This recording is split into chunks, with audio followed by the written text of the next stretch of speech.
Hello guys! Welcome back sa aking channel. At kung bago ka pa lang sa aking channel, please like, comment, and subscribe. At pindutin ang notification bell para lagi kang updated sa bawat upload ko na video. So for today's episode, i-unbox at i-review natin ang Gaabor Vacuum Cleaner. Hindi ko alam ang tamang basa dito, kaya mag-ingay kayo sa comment section. Ano ang mga kasama upon purchase? Merong user manual na guide natin paano gamitin ito. Kasama din ang sanction na soap at 90% upright structure. Included din ang brush na perfect sa mga hard to reach area. Of course, kasama din ang connecting tube. At ang pinakabida, ang main unit na may detachable dust filter at handle.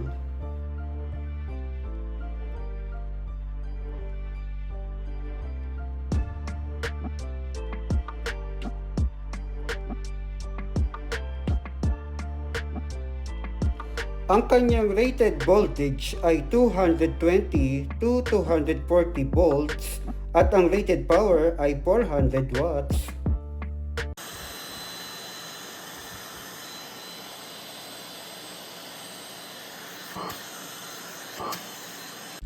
Isa pang plus factor nito ay sobrang daling ikabit at magaan. Net weight ay 1.4 kg. Ang gusto ko dito, kahit naka-open yung door at windows, hindi siya maingay. Compare sa lumang gamit ko na dapat sarado lahat para hindi nakakaistorbo sa ibang unit.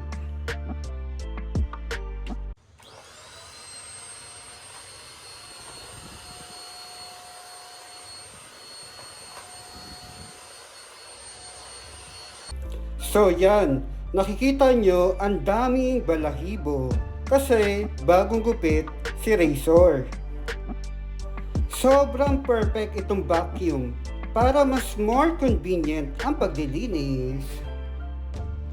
Okay na okay ito sa mga sulok, kayang-kaya niya yung ilalim ng kama at ilalim ng sopa.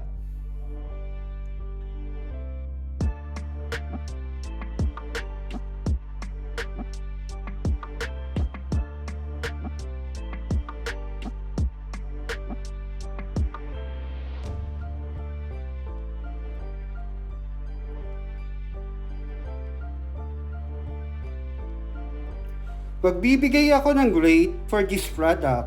10 ang highest.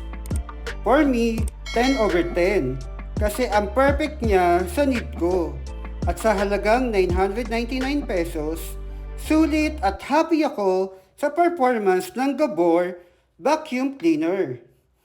Thank you sa time nyo and hopefully nagustuhan nyo ang video na ito.